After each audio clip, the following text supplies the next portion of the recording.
তৃণমূল না করলে মিলবে না সরকারি পরিষেবা।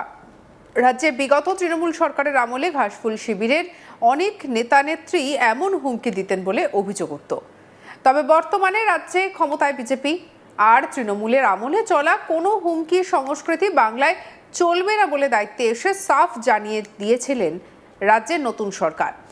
তবে এবার যে অভিযোগ উঠল তাতে প্রশ্ন উঠতে শুরু করেছে, সত্যিই কি তৃণমূলের আমলে যে সমস্ত হুমকি চলতো সেই হুমকি আর সংস্কৃতি কি বন্ধ হয়েছে, নাকি বিজেপি নেতাদের একাংশ তৃণমূলের সেই হুমকি সংস্কৃতির জুতোতেই পা গলিয়েছেন? নিশ্চয়ই ভাবছেন হঠাৎ করে কি হলো। চলুন এবার সেটাই জানাচ্ছি আপনাদের।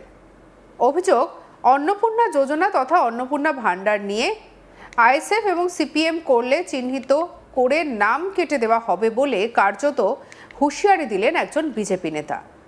দক্ষিণ ২৪ পরগনার ক্যানিং পূর্বের বিজেপি নেতা অলিউল পিয়াদা এমনই হুঁশিয়ারি দিয়েছেন বলে অভিযোগ। ওই বিজেপি নেতার বক্তব্যের একটি ভিডিও ইতিমধ্যে ভাইরাল হয়েছে। চলুন শুনে নেওয়া যাক সেই ভিডিও। আপনাদের আজকের চিহ্নিত করার সময় এসেছে। যে সমস্ত বাড়িতে যাদের ছেলে মেয়ে, মানে মেয়েরা তো করছে না, ছেলেরা, তাদেরকে আইডেন্টিফাই করুন। মানে লক্ষ্মীর অন্নপূর্ণা ভান্ডার তাদের বাড়ি ঢুকছে, অথচ তারা আইএসএফ করছে, সিপিএম করছে, তাদের চিহ্নিত করুন। আগামী দিনে তাদের কিন্তু আমরা ওই অন্নপূর্ণা ভান্ডার থেকে আমরা নামের লিস্টটা কেটে দেওয়ার ব্যবস্থা করব। কারণ উন্নয়ন নিয়ে কেউ যদি মাতামাতি করে। শুনলেন তো বিজেপি নেতা অলিউল পিয়াদার বক্তব্য। আর তার এই বক্তব্য ভাইরাল হওয়ার পরে কেন তিনি এমন কথা বলেছেন তার ব্যাখ্যাও তিনি দিয়েছেন। কি বলেছেন শুনবো। গতকাল ক্যানিং পূর্ব বিধানসভায় জীবনতলা ১৬১ নম্বর বুথে একটি কর্মী বৈঠক ছিল। সেই কর্মী বৈঠক থেকে আমার একটা বক্তৃতা ভাইরাল হয়েছে।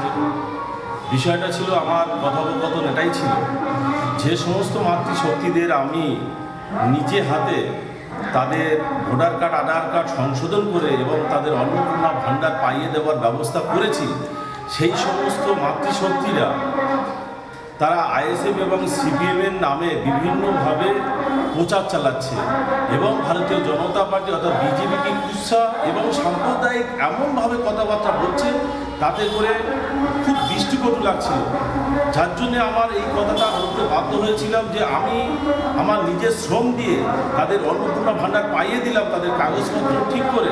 তারা আবার ভারতীয় জনতা পার্টিকে কুৎসা রটাচ্ছে এবং সাম্প্রদায়িক দল হিসাবে তারা আখ্যা দিচ্ছে। এটা খুবই মনের থেকে আমি অসন্তুষ্ট হয়েছিলাম, যার জন্য এই কথাটা বলতে বাধ্য হয়েছি। যেহেতু আমি কষ্ট করে তাদেরকে অন্নপূর্ণা ভাণ্ডারটা পাইয়ে দিয়েছি, আর আজকে তারা বিজেপি নামে কুৎসা রটাচ্ছে বলে এই কথাটা বলতে আমি বাধ্য হয়েছি। অলিউলের ব্যাখ্যা শুনলেন তো, কিন্তু অনেকেরই প্রশ্ন, যে কোনো ব্যক্তি নিজের ইচ্ছে মতো রাজনৈতিক দলকে সমর্থন করতেই পারেন, আর সরকার কাজ করবে সাধারণ মানুষের জন্য। সেক্ষেত্রে কোনো দল করলে সরকারি পরিষেবা মিলবে না বা পরিষেবা থেকে নাম বাদ দিয়ে দেওয়া হবে, এমন কথা কি বলা যায়? সেক্ষেত্রেও বিজেপি নেতার এমন বক্তব্যের প্রেক্ষিতে দলের শীর্ষ নেতৃত্বের কোনো পদক্ষেপ রয়েছে কিনা সেদিকে এখন তাকিয়ে সাধারণ মানুষ। আমাদের কালিক প্রসেনজিতের রিপোর্ট দেখাবো। রাজ্যে ক্ষমতায় রয়েছে বিজেপি সরকার, আর বিজেপি সরকারের অন্যতম সরকারি যে প্রকল্প ইতিমধ্যেই সাড়া ফেলেছে জনমানুষে, তা হলো অন্নপূর্ণা যোজনা। এই অন্নপূর্ণা যোজনার প্রকল্প নিয়ে এবার চরম হুঁশিয়ারি দিলেন দক্ষিণ ২৪ পরগনার ক্যানিং ২ নম্বর ব্লকের এক বিজেপি নেতা অলিউল পিয়াদা।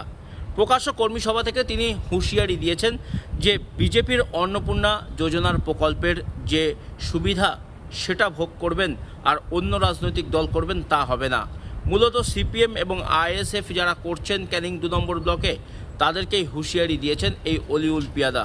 ক্যানিং পূর্ব বিধানসভার অন্তর্গত এই ক্যানিং ২ নম্বর ব্লকের বিভিন্ন প্রান্তে আইএসএফ যথেষ্ট শক্তিশালী হয়েছে, আর রাজ্যে তৃণমূল সরকারের পট পরিবর্তনের পর সিপিআইএমও ঘুরে দাঁড়ানোর চেষ্টা করছে। এই পরিস্থিতিতে দাঁড়িয়ে এই রকম কড়া হুঁশিয়ারি দিয়েছেন এই বিজেপি নেতা অলিউল পিয়াদা। তিনি প্রকাশ্য কর্মী সভা থেকে হুঁশিয়ারি দিয়েছেন যে যারা অন্নপূর্ণা যোজনার সুবিধা পাচ্ছেন অথচ আইএসএফ বা সিপিএম দল করছেন, তাদেরকে চিহ্নিত করতে হবে। আর এই রকম লোকজনকে চিহ্নিত করলেই তাদের নাম অন্নপূর্ণা যোজনার তালিকা থেকে বাদ দেওয়া হবে, এমনটাই হুঁশিয়ারি দিয়েছেন তিনি। বাড়ির মহিলারা অন্নপূর্ণা যোজনার সুবিধা পাচ্ছেন, অথচ বাড়ির পুরুষেরা এই আইএসএফ বা সিপিআইএম দল করছে, তাহলে কিন্তু সেই নামও অন্নপূর্ণা যোজনার তালিকা থেকে বাদ যাবে, এমনটাই হুঁশিয়ারি দিয়েছেন এই বিজেপি নেতা। আর তার সেই হুঁশিয়ারির ভিডিও বর্তমানে সামাজিক মাধ্যমে ভাইরাল হয়েছে এবং এতেই এলাকার সাধারণ মানুষজন যেমন আতঙ্কিত হয়ে পড়েছেন, তেমনি রাজনীতির যারা কারবারি রাজনীতিক ব্যক্তিত্বরা তারা কিন্তু এই বক্তব্যের ইতিমধ্যেই সমালোচনা শুরু করেছেন। তাদের দাবি, একজন বিজেপি নেতা প্রকাশ্যে এই ধরনের হুঁশিয়ারি দিতে পারেন না। রাজনীতি করাটা যার যার ব্যক্তিগত ব্যাপার, আর সরকারি প্রকল্পের সুবিধা পাওয়াটাও সাধারণ মানুষের নীতিগত অধিকার। যারা যারা ক্রাইটেরিয়া পূরণ করতে পারবে তারা সরকারি সুবিধা পাবে, এটাই স্বাভাবিক। কিন্তু একজন বিজেপি নেতা কিভাবে প্রকাশ্যে এই ধরনের হুঁশিয়ারি দেন তা নিয়েও প্রশ্ন তুলেছেন বিরোধী দলের নেতৃত্বরা।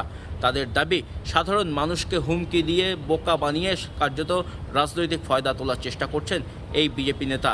যদিও নিজের কর্মী সভা থেকে বলা এই বক্তব্যের কোনো রকম ভুল তিনি বলেননি, এমনটাও দাবি করেছেন এই বিজেপি নেতা অলিউল পিয়াদা। সব মিলিয়ে ক্যানিং 2 নম্বর ব্লকের অন্তর্গত জীবনতলায় আয়োজিত এই কর্মী সভা থেকে সাধারণ মানুষের উদ্দেশ্যে যে বক্তব্য দিয়েছেন বা কর্মীদের উদ্দেশ্যে যে বক্তব্য দিয়েছেন এই বিজেপি নেতা, যে অন্নপূর্ণা যোজনার নাম থাকলে তাদের পরিবারের কেউই কার্যত সিপিআইএম, আইএসএফ বা বিরোধী কোনো দল করতে পারবে না বলে তিনি যে প্রকাশ্যে হুঁশিয়ারি বা হুমকি দিয়েছেন তা নিয়ে কার্যত সরগরম হয়েছে ক্যানিং পূর্ব বিধানসভা তথা ক্যানিং 2 নম্বর ব্লকের রাজনীতি। সব মিলিয়ে এই অলিউল পিয়াদার এই বক্তব্যের সপক্ষে বা বিপক্ষে তার দলেরই ঊর্ধ্বতন নেতৃত্বরা এখনও পর্যন্ত মুখ খোলেননি। সব মিলিয়ে এলাকার সাধারণ মানুষ তারাও কিন্তু আতঙ্কিত, তার কারণ এই ধরনের যে সমস্ত হুঁশিয়ারি তাদেরকে দেওয়া হচ্ছে তাতে তাদের যাদের নাম অন্নপূর্ণা যোজনায় রয়েছে তাদেরকে আইএসএফ বা সিপিএম বলে দাগিয়ে দিয়েও কার্যত নাম অন্নপূর্ণা যোজনা তালিকা থেকে কেটে বাদ দিয়ে দেওয়া হতে পারে, তেমনটাও আশঙ্কা করছেন অনেকে। তবে ক্যামেরার সামনে কেউই এ বিষয়ে মুখ খুলতে চাননি। রাজনৈতিক অন্যান্য যারা ব্যক্তিত্বরা রয়েছেন তারাও কার্যত এই বিজেপি নেতার বক্তব্যের সমালোচনা করেছেন ইতিমধ্যেই। সব মিলিয়ে গোটা ঘটনাকে কেন্দ্র করে এলাকায় যথেষ্ট চাঞ্চল্য ছড়িয়েছে। তৃণমূল না করলে মিলবে না সরকারি পরিষেবা। রাজ্যে বিগত তৃণমূল সরকারের আমলে ঘাসফুল শিবিরের অনেক নেতা নেত্রী এমন অভিযোগ তুলতেন, এমন অভিযোগ সামনে আসতো। তবে বর্তমানে বিজেপি ক্ষমতায় এসেছে আর রাজ্যে তৃণমূলের আমলে চলা সংস্কৃতি আর চলবে না বলে সাফ জানানো হয়। তবে এবার অভিযোগ উঠল, সত্যি কি সেই সংস্কৃতি বন্ধ হয়েছে নাকি বিজেপি নেতাদের একাংশ সেই জুতোতে পা গলিয়েছে? আর সেই ঘটনায় জানাচ্ছি আপনাদের। অভিযোগ, অন্নপূর্ণা যোজনা তথা অন্নপূর্ণা ভাণ্ডার নিয়ে আইএসএফ এবং সিপিএম করলে চিহ্নিত করে নাম কেটে দেওয়া হবে বলে নাকি হুঁশিয়ারি দিলেন এক বিজেপি নেতা। আপনাদের কি মন্তব্য জানাতে ভুলবেন না। সাবস্ক্রাইব করুন আজ তাক বাংলাকে।